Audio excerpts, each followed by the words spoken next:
In front of me is Samsung Galaxy S24 Plus, and today I would like to show you how you can change sleep time to never.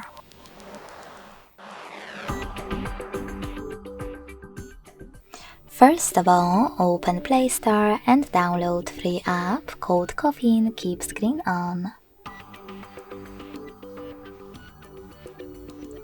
Then open it. Select OK in Welcome pop-up, and if you want to, click on Timeout to make sure that Infinite is on. When you're ready, close your app and go into Tab menu.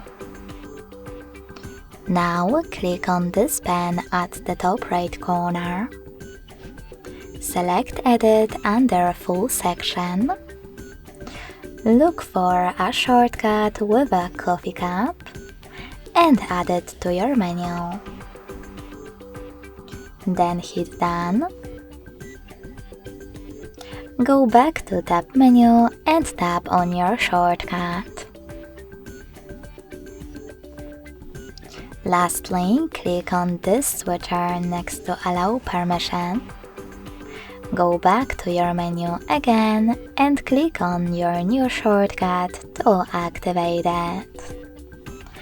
Thanks so much for watching. If you enjoyed this video, don't forget to leave a like, comment and subscribe. Bye!